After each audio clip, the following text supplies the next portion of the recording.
Om Namo Bhagavate Vasudevaya. Om Namo Bhagavate Vasudevaya. Om Namo Bhagavate Vasudevaya.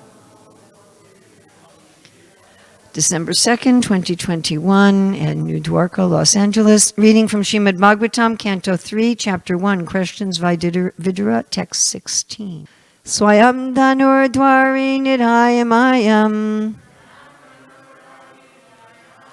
Pratu Paro Marmasutadi Topi Saitam Alyubana Karnabanayar Gata Vichoya Durumanayana.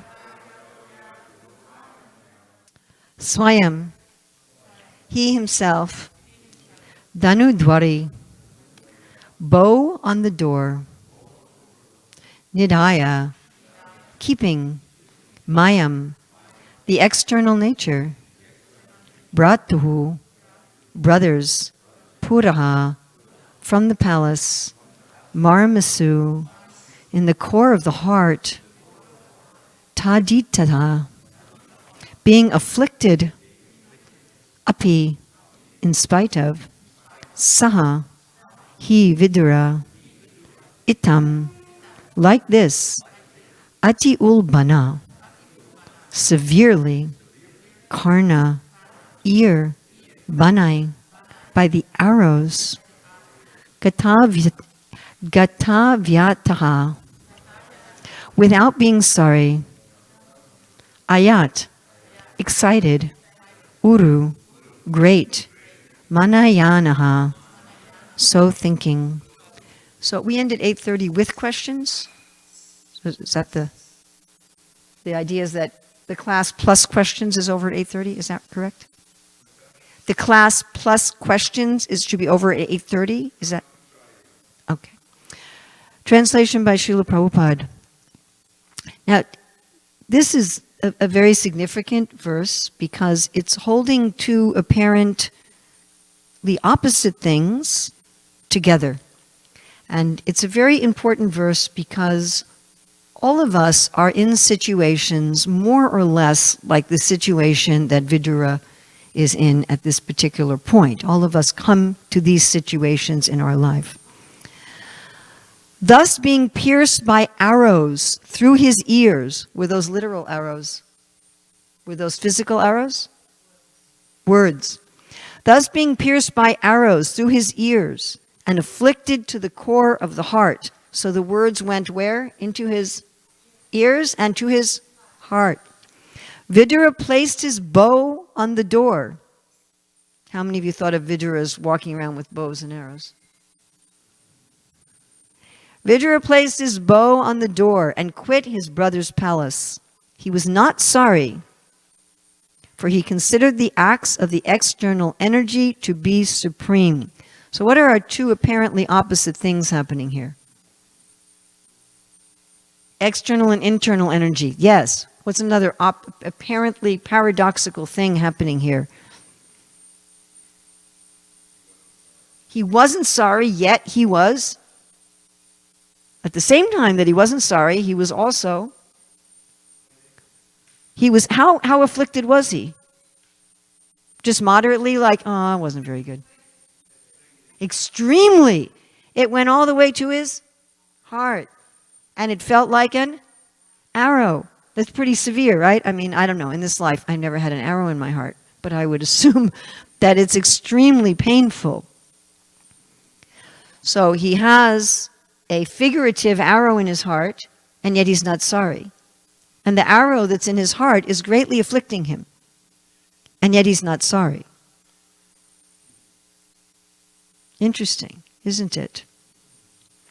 Srila Prabhupada's purport. A pure devotee of the Lord is never perturbed by an awkward situation created by the external energy of the Lord.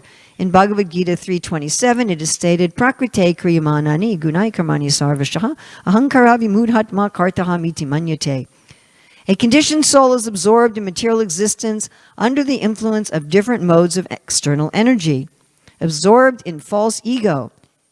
We were saying we should call ISKCON False Ego Anonymous, right? We're all coming here to get rid of our addiction to our false ego. Absorbed in the false ego, he thinks that he's doing everything by himself.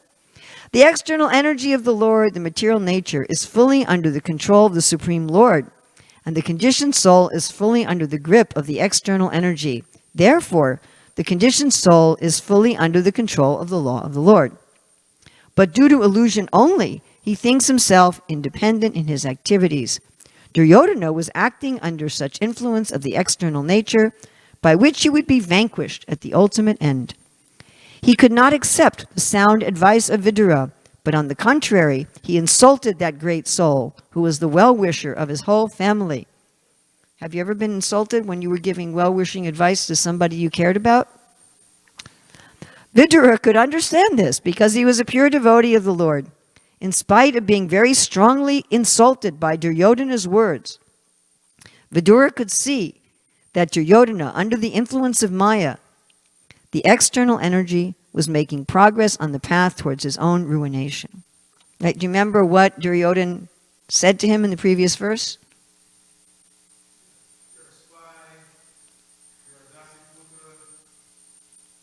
And what did he threaten him with?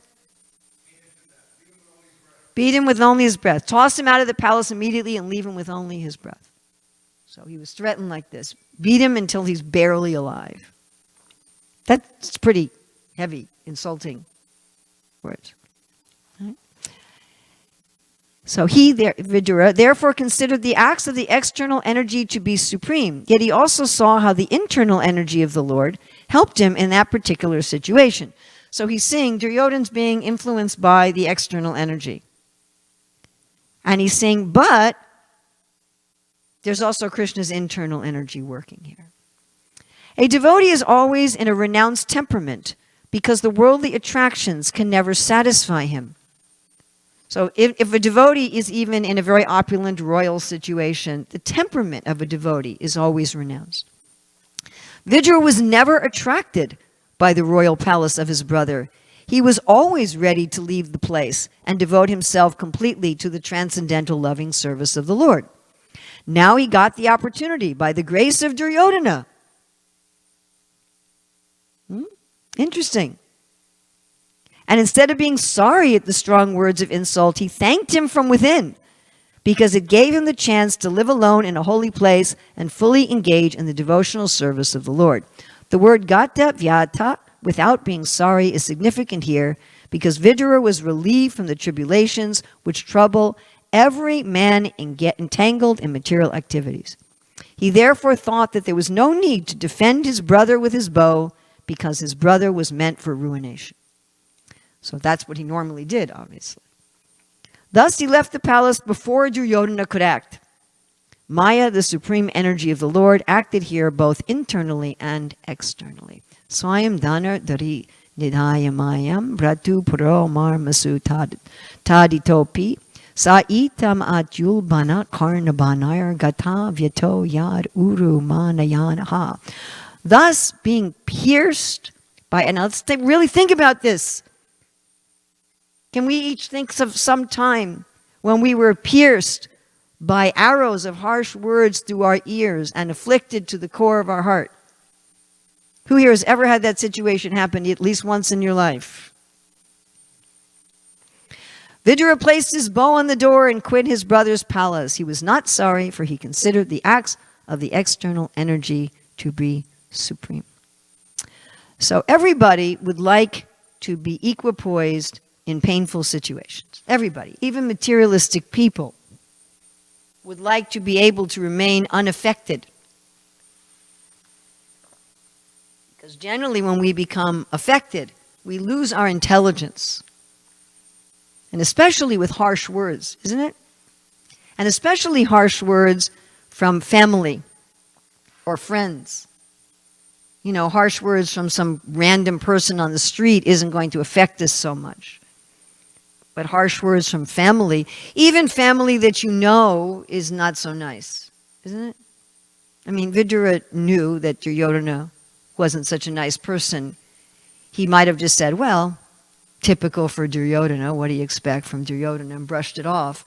But we see that when it comes to family, or close friends, or close association, or within our devotional family, even if we know that somebody's a little funny, still, if they harshly insult us, it's very painful. We have a concept that family, close associates are people who are not going to really hurt us. Right? It's like in a family, your family members may know your bank account passwords, they know the key codes to your door, they share a key to your house. You sleep in the same house with them. You don't think they're going to get up and kill you in the middle of the night and steal your money, and right? Isn't it? Even a family member who's a little funny. We feel like that. I can trust these people. It's sort of built into our biology. We're herd animals. We're social animals.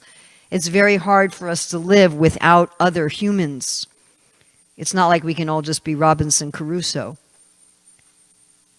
So another human being who's close to us, who's helping us to get food and water and shelter, if they threaten us, our physiology, our biology becomes alerted. Does this make sense to everybody? Like you're walking down the street, a dog barks at you, and the danger system lights up in the brain. And the same thing happens if somebody who's your family member, who lives with you, who you have to trust to some extent, threatens you or says something nasty to you. It may even be a slight threat. It may just be, oh, I don't really think I can come to your birthday party today. I got some. Even something like that may go, oh my God, maybe I can't trust this person. And we can become frightened. The danger system, the brain sets up the danger system. Warning, warning, warning. You may be in danger. You may be in danger. And of course, this comes originally from the fact that in our original position as a soul, we have family and associates. It's interesting. Srila Prabhupada says that Krishna likes to be addressed as Yasoda Nandana and Devaki Nandana, Nanda. He says because the bodily connection is very pleasing. And the gopis say this to Krishna. They say, we know you've forgotten about us in Mathura, but how can you forget about your parents? How can you forget about your family? So there's something original in the spiritual nature that we have some sense that these are my people. Right? And of course, Arjuna went through this on the battlefield, my swajana, my people. So harsh words, especially from our people, isn't it? I mean, if it's just some random person in a store or whatever, but my people. And these words, Krishna explains to Uddhava in 11:23:3. He says, sharp arrows, so again, this arrows, sharp arrows which pierce one's chest and reach the heart do not cause as much suffering as the arrows of harsh, insulting words that become lodged within the heart when spoken by uncivilized men. That's 11:23:3. It's practically that verse that Krishna speaks to Uddhava is exactly describing this situation by Vidura. Sound is powerful. Sound is so powerful that it completely discombobulates our mind, our consciousness, our awareness. In the verse before that one, Krishna says, please listen, because this is one of those verses you hear it and you go, oh, I'm finished. You ever have those verses, you read them and you go, sheesh, no hope for me. Krishna says there is virtually no saintly man, the word he uses is sadhu, in this world capable of resettling his own mind after it has been disturbed by the insulting words of uncivilized men. Virtually no sadhu. So we might think, my phone thought I was talking to it. So we might think, well, if I become a sadhu, it just won't bother me anymore. Krishna says, no, even if you're a sadhu, you won't be able to resettle your mind. We can think about it. I mean, again, if we think back to the last time that somebody said something to us, especially someone that we felt we depended on, or we had some relationship of trust or some connection with, and they said something to us that acted like this arrow through the ear into the heart, and our mind became and it was hard to resettle our mind, to get back our intelligence, to get back our memory. And we get scared because we know that if we respond to that, then we end up in trouble too, right? You know, okay, Urmila, you know that when your mind is so unsettled by harsh words, if you open up your mouth and you do anything, you're going to cause a problem too, right? Isn't it? Just better be quiet. Go someplace. Walk away. And even you try to take up your beads and the mind is just not settling, isn't it? It's just, sometimes I feel like all the nerves in my body are on a trampoline. And we think, well, someday I'll be Krishna conscious and that won't happen to me anymore. But Krishna says, no, even if you're a sadhu, these words are going to act like arrows into the ear, to the heart. We'll get there. And you won't be able to settle your mind. So now that everybody's thoroughly discouraged. So this fact indicates the power of sound, doesn't it? And therefore it gives us some hope. And one of my favorite verses, Satyananda Maharaj likes this verse. I think they even have a sweatshirt with it, 7:15:42. Danurhitasya pranavam patati saram tu jivam parameva laksham. The mantra is the bow, the jiva is the arrow, the target is God.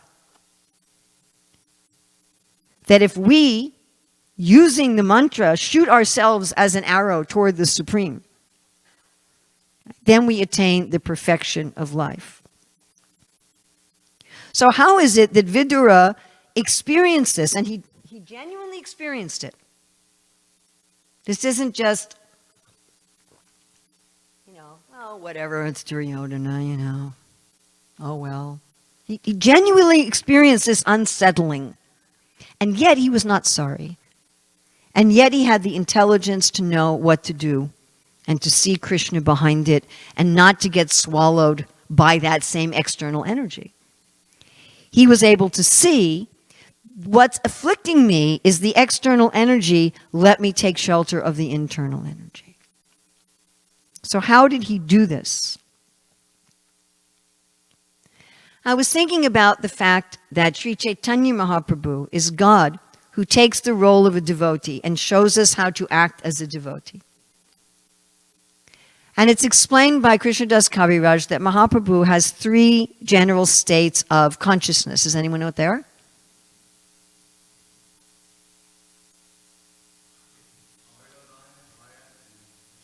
Yes, thank you. Internal, mixed, and external. So when Sri Chaitanya Mahaprabhu was in internal consciousness, can you give me an example of a Leela when Mahaprabhu was in internal consciousness? Rath Yatra. Yes, when else? And the Gambhira. When he fell in the ocean. Right? Or when his limbs went in like a turtle. Did he have any awareness of anything other than his meditation? No, nothing. And we can think about sage like Samakarishi, who did he have any awareness that Maharaj Pariksit was insulting him? No awareness at all. So in full internal consciousness, when the devotee is totally meditating on the Supreme and the pastimes, then there's no affliction because there's no awareness. You don't even know anybody insulted you. You don't know somebody put a dead snake around your neck. You just don't even know what happened because you're someplace else. And even materially we experience this sometimes, isn't it? We're so absorbed in something that we just didn't. In fact, the example's given, I think, in the 11th canto of again, we have an arrow, the arrow maker, that he's so much making his arrow straight, he doesn't notice the king's retinue passing by. But can we function in the world in internal consciousness? Could you drive a car? I mean, it's interesting in 12.2 purport, Prabhupada says the devotee, sometimes he chants, sometimes he hears about Krishna, sometimes he goes to the market to purchase things, and he's always in a state of 12.2 Bhagavad Gita purport. Samadhi. How do you drive a car in samadhi? Yeah, you get a transcendental DUI, right? I was driving absorbed in Krishna playing with the cowherd boys. I didn't see the cars, didn't hear the horns. So that must be a different kind of samadhi, huh? And then there's external consciousness. Just like when Mahaprabhu saw Ramananda Roy and they were embracing, and then he noticed there were these critical brahmanas, caste brahmanas around, and he came to external consciousness. Or generally, except for when he's in the Rath Yatra dancing, but generally when the devotees come from Bengal, Mahaprabhu for those 4 months would stay primarily in external consciousness. Now, when you're in external consciousness, you are going to be aware, and you're going to be afflicted. Then there's mixed internal, external. You're somewhat aware of the world, and you're somewhat absorbed in meditation. Now, of course, even when the devotees, and this is very important, are in external consciousness, they never lose awareness of Krishna. Rupa Goswami describes this very clearly in Bhakti Rasamrita Sindhu, when he talks about the different Vyavichari bhavs in the Southern Ocean. That would be, I think, the 4th wave.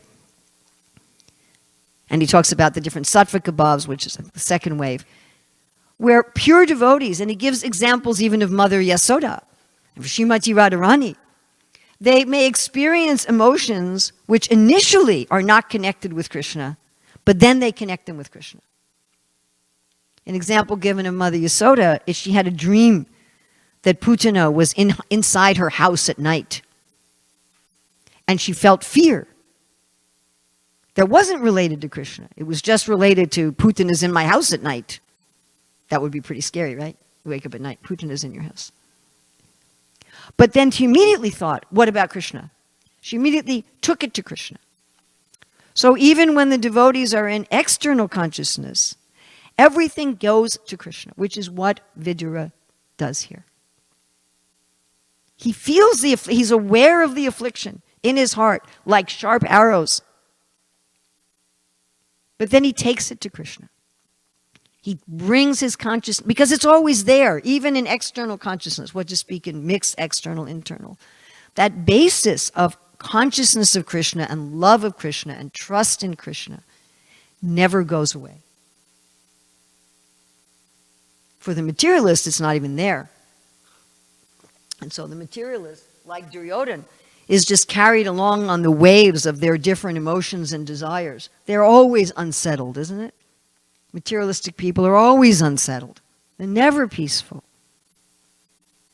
But to the devotee, even when the mind and the body become unsettled, they're able to take it to Krishna. And this is so nicely explained, one of my favorite verses, Bhagavad Gita 14:22-25.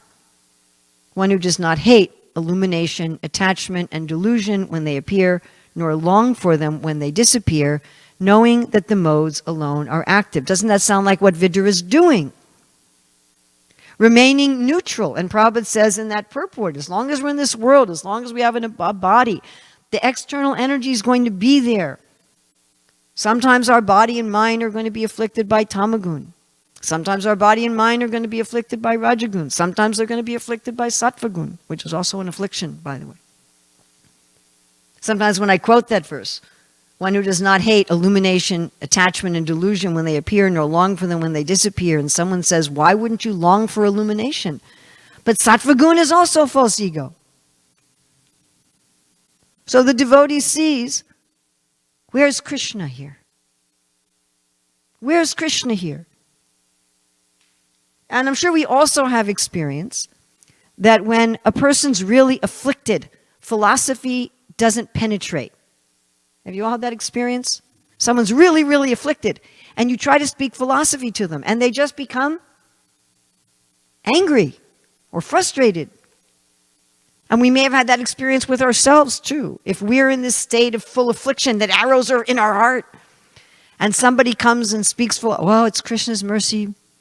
We're like, get out of here. Krishna's mercy. Go away.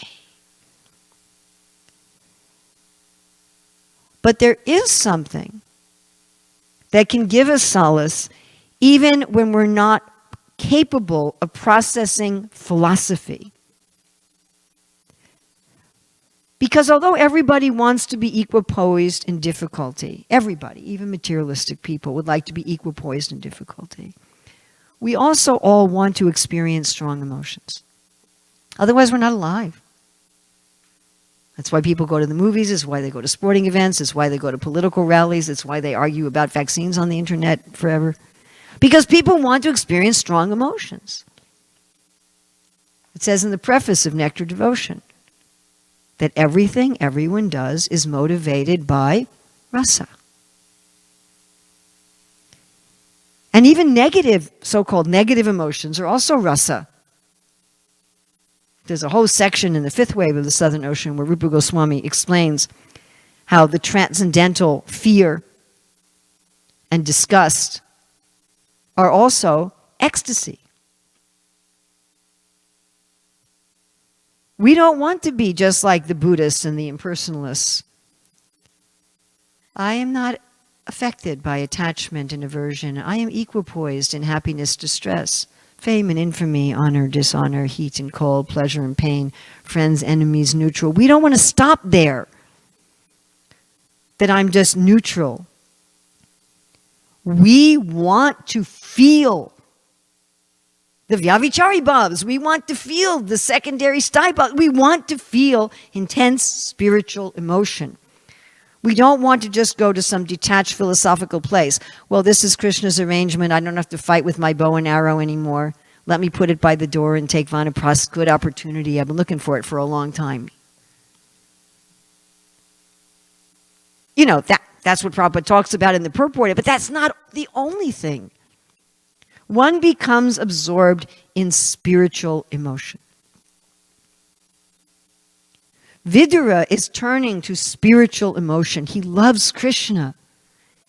He's not just a great learned sage and philosopher. He loves Krishna. And he feels emotions in relationship to Krishna. All the emotions we feel in this world have their archetype in Krishna. And so Vidura didn't just feel a mundane affliction. He felt a hankering for Krishna. Does that make sense? It wasn't just, oh, my family members insulted me, I may get beaten to death, I may not get anything to eat anymore, which is what we feel when we're afflicted. It's like, where's Krishna? Where's Krishna? And even in the most distressed emotional state, anybody who knows anything about Krishna can turn their awareness to Krishna. So this is predicated on knowing something about Krishna. This is not a technique we can teach people on the street. We can teach people on the street, well, you can step back, as Prabhupada saying here, Prakrite Kriya Manani Gunai Karmani Sarvasya. We can teach people that. That's 327 Bhagavad Gita. Become detached from attachment and aversion. But until you've read Krishna book, until you've read the Bhagavatam, until you've read the Chaitanya Charitamrita, until you know something about Krishna, it's very hard to do this. And we as bhakti yogis, we can do this. When we're afflicted, we can turn our consciousness to, how did Vidura feel?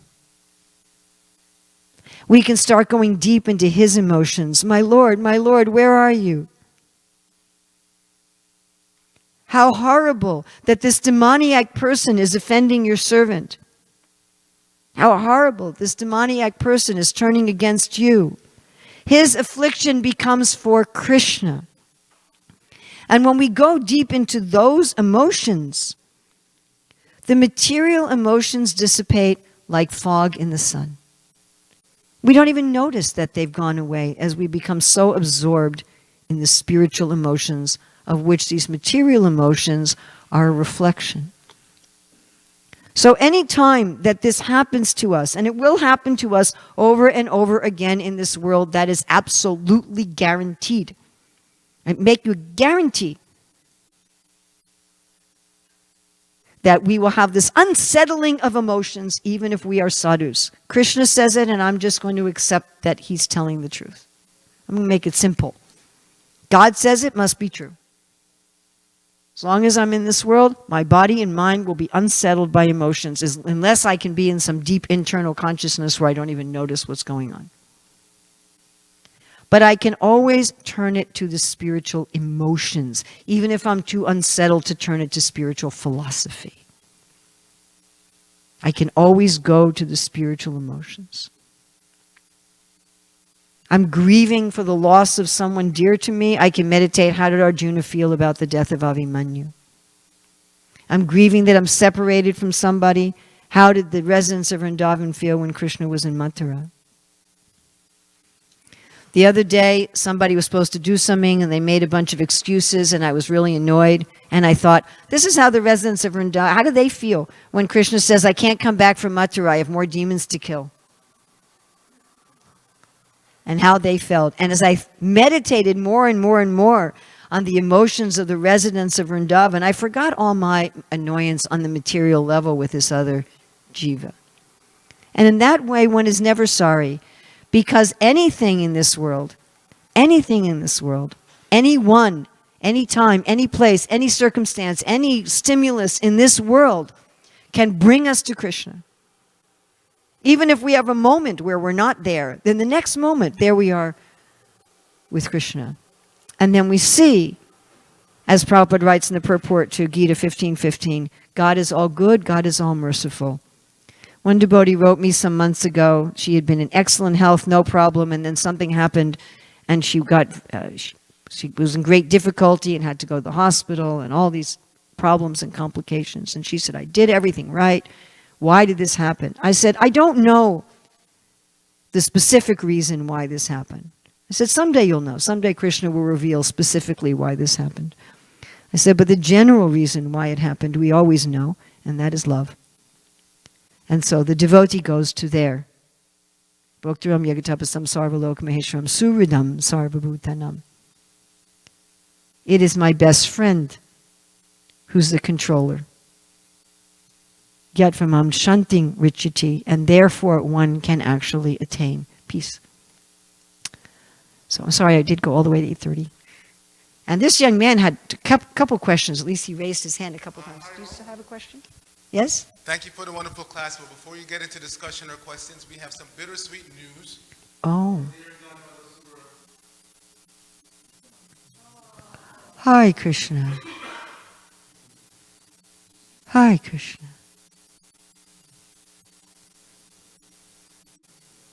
Hare Krishna. Hare Krishna, Hare Krishna, Krishna Krishna, Hare Hare. Hare Rama, Rama Rama, Hare Hare.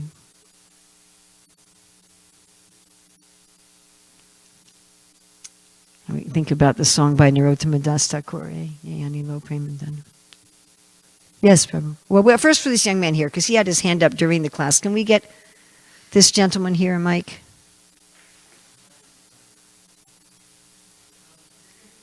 What is your name?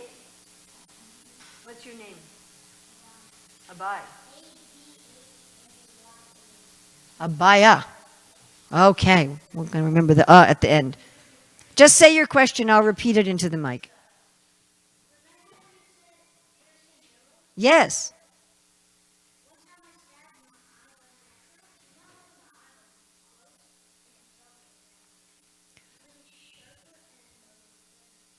So you're saying one time you stabbed your eye by accident with something piercing. Was it an arrow? It felt like an arrow. A knife. I'm glad you still have your eye. Have you ever, and it really hurt, didn't it? Have you ever had somebody say something nasty to you that hurt even more? Yeah. That's what happened to Vidura. Yeah.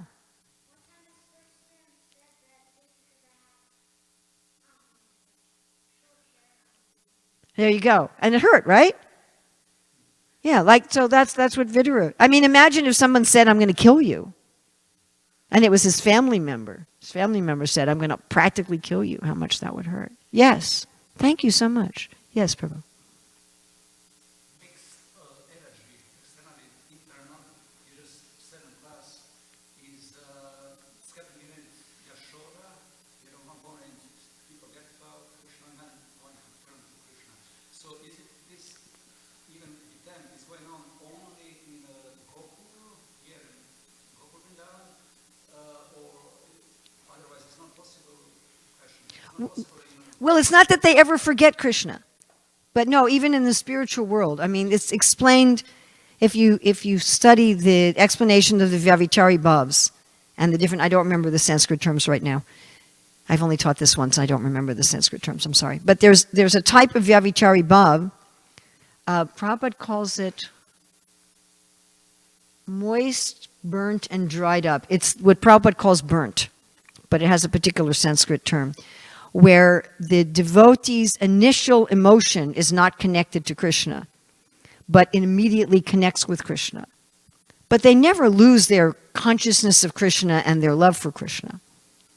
So he gives examples even of Mother Yasoda and Srimati Radharani. And he's giving examples even in the spiritual world. They always have love for Krishna. It's always there. They always have the term, Rupa Goswami is using it there, as rati. Well, you could also understand that to mean rasa. So that never goes away. But they still have emotions that come that they then connect with Krishna. Yes? There's an interesting story in the Krishna book where Lord Bhagavan went to see the Kurus because some family affairs, and then they exchanged heavy words. Yes. And then Lord Bhagavan gets so angry. He goes to pull Hastinapur into the Ganges. Yeah. Then I was thinking, everything is related to Krishna, ultimately because he was angry that they were putting him down and minimizing Yes. his authority. But at the same time, my question is, he also appears that, isn't it that he got angry himself, that he himself felt that emotion? Yes, Balaram did feel that emotion of anger. In fact, that very example is given by Rupa Goswami. There's transcendental anger. But the 33 Vyavichari Bhavs and the 7 secondary Sthai Bhavs, which are all emotions, spiritual emotions, they're in their pure form because they're based on love and not malice. Our anger is basically coming from our false ego and our sense that my false ego identity is being threatened in some way. And we lose our intelligence when we get angry. We lose our memory, we lose our intelligence. This is one reason why in the Bhagavatam, when there's a battle, they insult each other first. You ever notice that? Whenever there's this battle, they insult each other first? I always wonder, why do they do that? Well, first of all, even if you came to fight, once you get on the battlefield, you might hesitate. You might say, do I really want to risk my right arm for this battle? And when you're insulted, it makes you angry and then you want to fight. Also, when you're insulted, it makes you angry, and when you're angry, you lose your intelligence, and therefore you're going to be easier to defeat. How you throw your enemy off guard, you insult them. And in their anger, they don't remember their fighting skills and all that, and they lose it. By the way, I meant to bring this up in the class itself. Lord Varaha, it says, was disturbed by the abusive words of the demon Hiranyaka. And Prabhupada says that the Lord is a person. And he has feelings. Prabhupada says he has feelings. But the Lord's feelings are all blissful. You can see a materialist even like to make themselves angry. That's why they go to sporting events. Why do people pay whatever they pay to go to sporting events? Or why do they go to political rallies? Or why do they make constant propaganda of this or that position on the internet? Because they're trying to enjoy anger. But only spiritual anger is enjoyable. So if you're angry at Kaliya because he's wrapped up Krishna, that's ecstasy. And Krishna also sometimes enjoys anger. The gopis get angry a lot, you know. You were supposed to come. Why didn't you come? I saw you looking at that other gopi. And they're enjoying it. Yes, Prabhu. Yes. You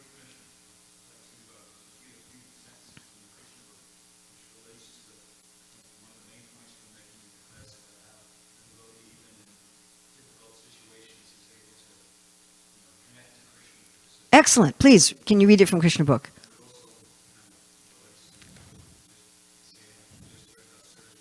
Just read it, yes. Which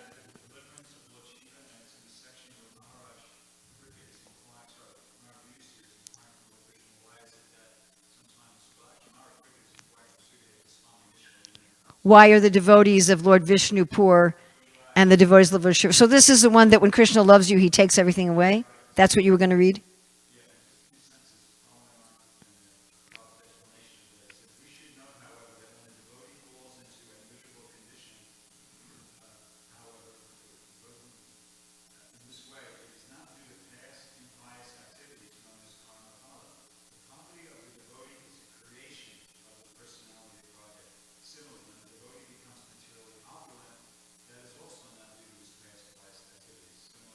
Yes.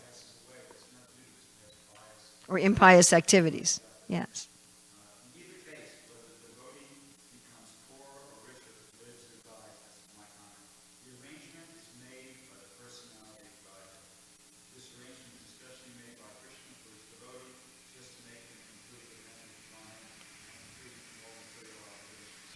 What I found is that kind of instruction, that the poverty and wealth of the devotee is arranged by Krishna, everything is done for the benefit of the devotee, is very helpful right now when I'm sitting here and I'm peaceful.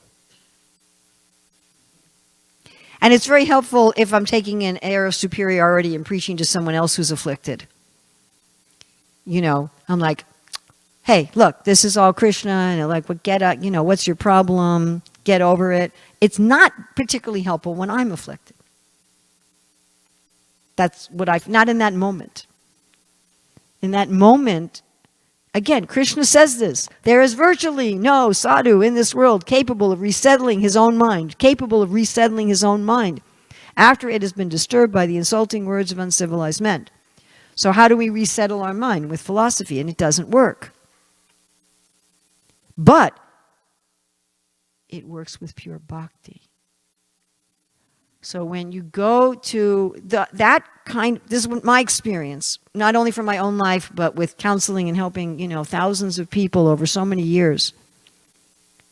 When you're in the middle of it, you turn to the emotions of bhakti, and then you can look at it philosophically. Or if you're not able to turn to the emotions of bhakti because you don't know enough about Krishna to do that, then at least you can move back and take a position of observer and say, this is the external energy. It's not me. And you let the emotions pass through you. An example that I give there is like if you're talking to somebody and a very big noisy truck goes past, you pause your conversation while the truck goes past. So if there's something unsettling, you just observe it and wait for it to pass. You don't grab it. You don't repress it, and you don't grab it. So that you can tell even to a new people. And Krishna says in 264 Bhagavad Gita, if you practice becoming free from attachment and aversion, and you regulate your senses, you will get Bhagavat Prasad. That doesn't mean breakfast, which we're about to have, but it means that Krishna helps you. So even for a beginner who doesn't know stories about Krishna and can't bring themselves to the spiritual emotions, you can always step back and say, oh, that's the external energy. I mean, I just did this a couple days ago or something. I don't even remember what it was anymore. Something happened and I could feel the unsettling and the affliction. And I just said, oh, that's the external energy. And I just didn't grab it. I didn't say, I have a right to be upset. And I didn't say, I don't have a right to be upset. I just said, the body's upset right now. Okay, fine. And even the medical science says within 90 seconds it's gone. So you can do that. But that's something that even the impersonalists and the voidists can do. But if you do that, you don't get to experience what we also want to experience, which is emotions. We don't want to just be detached. It's not enough. And if we just try to be detached, we'll jump back into the material emotions. So we need a way to connect with the spiritual emotions. But I found those sort of philosophical things help us after the mind is settled. Once you've either just let it go through you because you're detached or because you've gone to Krishna, then you can look at it and say, oh yeah, Krishna did this for my benefit. But at the time, at least my experience is it doesn't work. And that's what I'm hearing Krishna tell to Uddhava. That's not going to work. Don't try that. It won't work. But what will work is becoming absorbed in the spiritual emotions. And then once you do that, the material emotions disappear. They're just gone. That happens also if you're just detached. But it's a lot nicer for them to dissipate because you're attached to something better than for them just to dissipate. If you've ever shopped on a fast day, any of you ever been foolish like me and gone grocery shopping when you're fasting?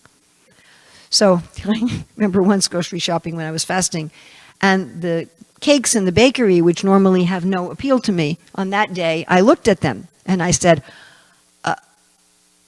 and then I just went detached. That's Maya. It's got eggs in it. It's not offered to Krishna. And so the feeling passed. But wouldn't it have been better if I had, not been fasting and had a prasadam cake in my pocket? Right? Is that all right? But that philosophy is very good. But again, in that moment, I found it doesn't do... You have this experience? Yes? And in that moment. And if you try to preach to someone in that moment, you try to pull out Krishna book. This person insulted me and they said that. I can't believe they said that. And I've helped them. Why aren't they grateful? Let me take out Krishna book for you, Prabhu. And it says here,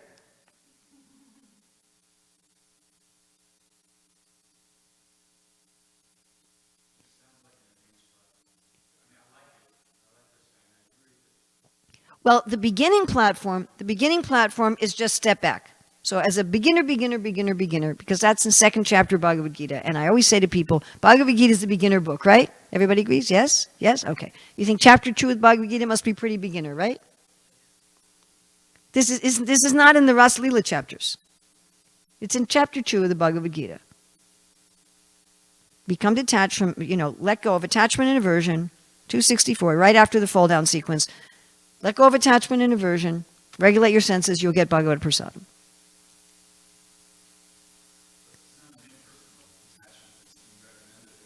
Because it's part of bhakti.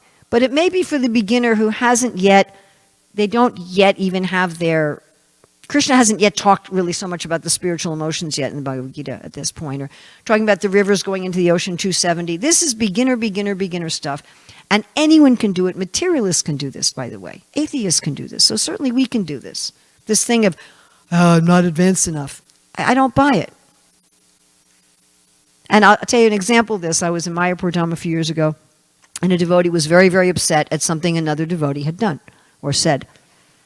And he was raging, and there was a person trying to philosophize him to no avail, and he was just raging even more at the person trying to philosophize him. So I didn't even know this person, and I was just passing by, and I said, wow, there's a lot of anger going through you. I said, imagine that the anger is another being, and just see it as part of the external energy of the Lord. It's just the energy of this anger is just the energy of the Lord. Like that. He was fine. Instant. And then we could go to philosophy. So anybody can do that. However, that is not an ultimately satisfying platform. If that's one's only technique, it's not sustainable in the long run because we want rasa. So if you know enough, which you obviously do, to know exactly where to go in Krishna book and find something for this class, then you also know enough to find some corresponding emotion in Krishna book to whatever emotion materially is going through your body and mind. And therefore, yes, you are advanced enough to do that. Because that's all it takes. All it takes is whatever emotions are going through our body and mind, so-called positive, so-called negative, that may be afflicting us. When we then, where is this in the transcendence? And then meditate not on the plot, but meditate on the emotion. What emotion is Rohini feeling that she can't share the joys of raising Lord Balaram with Vasudeva?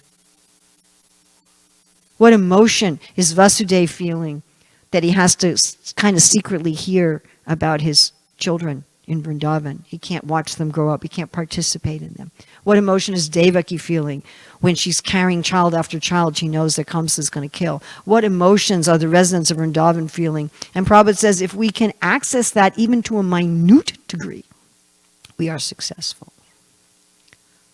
So that is our special facility in bhakti that those in karma yoga, jnana yoga, and jnana yoga do not have.